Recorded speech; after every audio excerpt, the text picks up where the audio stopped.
नमस्कार दोस्तों, अरुण कमांडो को कैसे दबाने की कोशिश कर रहे हैं को कमांडो दबने वाला नहीं है। तो एक प्रेस कॉन्फ्रेंस इन्होंने जो की है, क्या से सरकार प्रशासन आरटीओ सभी को इन्होंने धोया है। जो अच्छा काम करता है भाइयों उसको सरकारें दबाती है, नहीं तो कहते ट्रक के नीचे कुचलवा कर मरवा दिए जाएंगे। ऐसी धमकियां कमांडो साहब को मिल रही है। अगर दोस्तों कमांडो दबा तो भाइयों समझो पूरा देश के ड्राइवर डर गए हैं, सारा देश डर चुका है। ड्राइवर अगर भाइयों कमांडो को दबने नहीं हमने देना तो देखिए पहले उनकी प्रेस कॉन्फ्रेंस। जी बताइए, पत्रकार वार्ता का आयोजन किया किस संदर्भ में? सबसे पहले आज जितने भी आप सभी चैनल के पत्रकार बंधु हैं सबको मैं सादर नमस्कार करता हूँ।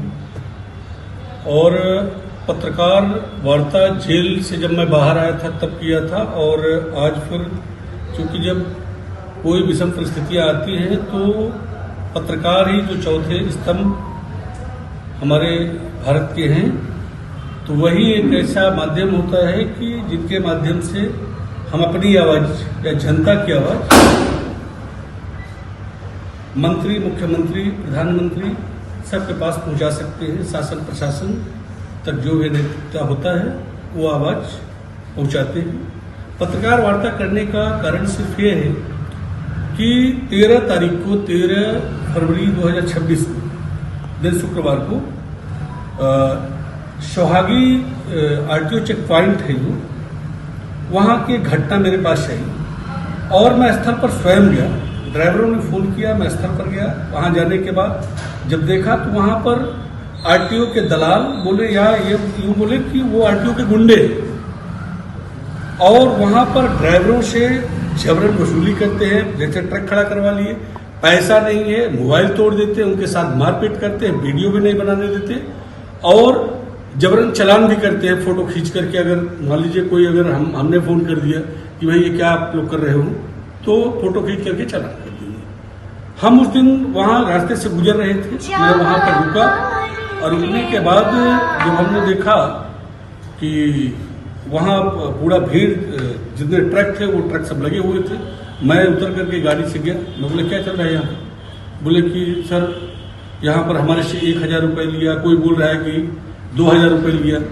तो जो सिविल के 2 गुंडे थे, एक को हमने पकड़ा, पकड़ने के बाद वो भाग रहा था। उसको मैं जबरदस्ती, आप देखे होंगे वीडियो में कि मैं उसको जबरन पकड़ा, और पकड़ने के बाद हमने उसको बोला कि आप ये है वो गुंडा, पहला गुंडा ये।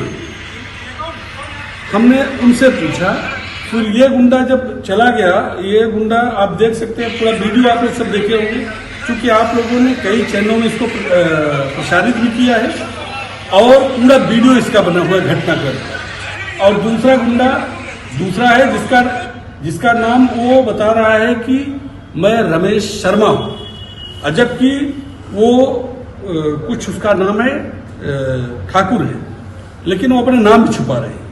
और इसके बाद एक ने पहाड़ जंप मार करके उधर भागा, 5-6 थे, सब अफड़ा तफड़ी बच गए, सब भागे। पुलिस वहां पर मौके पर थी, पुलिस पूरा सब घटना का क्रम देखती रही। और बड़ी बात यह है कि हमारे से पहले पुलिस वहां पर पहुंची मिली। हमने से सवाल किया, जो वहां का एक आरटीओ का कर्मी था, सिपाही था, उससे हमने पूछा कि भाई किसके आदेश से ये यहाँ पर रह रहा है?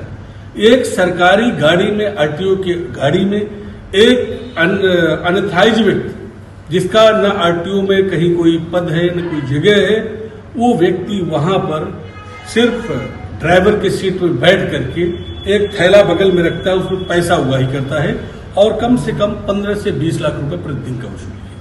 इसका विरोध एक बार हमने फिर शिकायत मिला था, 19 जून को किया था, 19 जून 2025 को हमने वहां पर आंदोलन किया था और आंदोलन के माध्यम से सरकार को चेतावनी दिया था कि जब या तो आप क्लियर कर दीजिए कि हमने चेक पॉइंट हटाया नहीं है, चेक पोस्ट नहीं हटाया है हमने, और इसको गोरख धंधा बना दिया है और हमने लूटने का एक नया तरीका, नया फंडा अपना दिया है। अगर यह सरकार स्पष्ट कर दे, आदेश कर दे, तो हम लोग नहीं बोलेंगे। परंतु अगर हाथी का दांत खाने का कुछ और, दिखाने का कुछ और, अगर ऐसा रहेगा तो कमांडो अरुण गौतम इसका विरोध किया है और करेगा। हमारा मेन वजूद ये है इतना वीडियो बनने के बाद आप सब देखे हो, आरटीओ का एक सबसे बड़ा सरगना है रवि मिश्रा करके। वो कई लोगों से मैसेज दिया, हमारे पास है सारा चीज, कि हम 50 लाख रुपए प्रतिदिन कमाते हैं, एक दिन का कमांडो के नाम हम कर देंगे। कई बार, एक बार हमारे से व्हाट्सएप कॉलिंग किया तो बोला कि ट्रक चढ़ने में टाइम नहीं लगता। मैं बोलता हूं कि वो ट्रक का ड्राइवर तो आप पैदा करो जो कि कमांडो के छाती में ट्रक का चक्का चढ़ाएगा। मैं भी तो जानना चाहता हूं कि जो व्यक्ति अगर जिसके लिए दिन रात लड़ाई लड़ रहा है भ्रष्टाचार अनियमितता के खिलाफ, अगर वो हमारे साथ ऐसा करेगा तो हम डरने वाले नहीं हैं। 2005 में दुश्मन की गोली का शिकार हुआ, 180 फीट नीचे, 32 घंटे बाद होश, 7 घंटे बाद फौज ने मुझे सर्च ऑपरेशन में ढूंढा और हॉस्पिटल में जब मैं मिला तो मैं बोला हॉस्पिटल में कैसे? मैं वही कमांडो हूं, वही फौजी हूं और वही जज्बा है और वही ताकत रखता हूं। रवि मिश्रा, मैं आपके चैनल के माध्यम से पूछना चाहता हूं, मुझे बताइए 10 साल की नौकरी में इन्होंने अरबों का संपत्ति अर्जित किया है। ये उगाही का एक रैकेट चला रखे हैं और वो रैकेट इनका इतना बड़ा है कि 4 बॉर्डर, इसके बाद 3 उड़न दस्ता, इनका अगर आय से ज्यादा संपत्ति है। आपको मैं आप लोगों के चैनल के माध्यम से मैं सरकार को भी बताना चाहता हूं कि वही विभाग है जिसके सिपाही जैसे पद में रहते हुए व्यक्ति के घर से 52 किलो सोना बरामद हुआ है।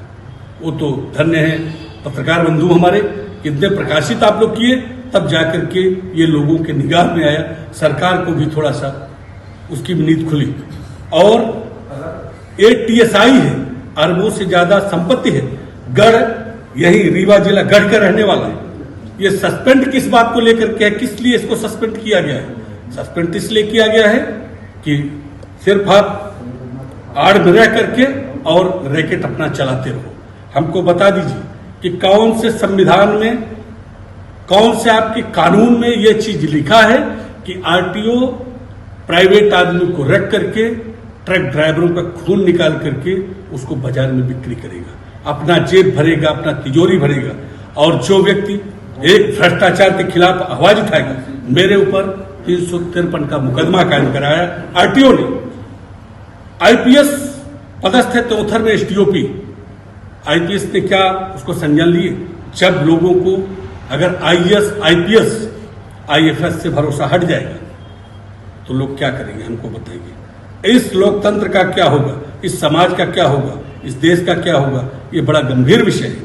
मैं शासन प्रशासन को फिर आगाह करना चाहता हूं, बताना चाहता हूं कि क्या कलेक्टर को यह बात नहीं पता है? पूरे मध्य प्रदेश में उगाही का रैकेट चल रहा है। रीवा, यहां से अभी आप चले जाइए, आप लोग सब अपना अपना कैमरा घुमाइए, यहां से लेकर के सोहागी और हनुमाना तक इनका एक सेकंड के लिए नहीं हटते, 1 सेकंड के लिए।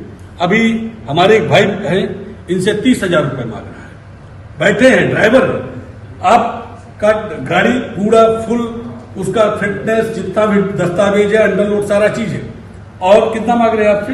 30,000 रुपए मांग रहे हैं। अब बोल रहे हैं कि जिसको बता रहे हैं बता दो, गाड़ी नहीं जाएगी। ये हाल है। आप लोगों का मैं ध्यान से और भी आकर्षित कराना चाहता हूं कि रवि मिश्रा टीएसआई का, इनके संपत्ति का जांच सरकार क्यों नहीं कर रही है? क्या चाहती है कि 52 किलो? जी हाँ, ये जो कमांडो है रीवा का रहने वाला है भाइयों, ईमानदार है और भाइयों भ्रष्टाचार के विरुद्ध जो लड़ाई लड़ रहा है, जैसे हम लड़ाई लड़ रहे हैं, तो कमांडो अगर दब गया तो अरुण भाई आप भी दबना नहीं। पूरे ट्रक ड्राइवर आपके साथ है, पूरा सपोर्ट है। अगर इनको केस भी लड़ना पड़ा तो जरूर हम भाइयों इनके साथ सपोर्ट करेंगे। रीवा के ये कमांडो साहब है, तो इनको सलूट भी। जय हिंद। जो अपनी जो है देश की आर्मी है, अगर वो आ जाए पुलिस के साथ लड़ने के लिए तो ऐसी एफआईआरों को दर्ज करके इनको जो डराने की बात करते हैं, तो ये भाइयों कमांडो साहब को जरूर सपोर्ट करें। बहुत बहुत धन्यवाद। आपको हम वीडियो दिखाते हैं, आपकी आवाज उठाते हैं, हमारे स्कैनर है, आप हमें जरूर सपोर्ट करें। आप भी वीडियो बनाकर हमारे को व्हाट्सएप करें, हमें भी ड्राइवर भाइयों की सहायता करनी पड़ती है। तो बहुत बहुत धन्यवाद।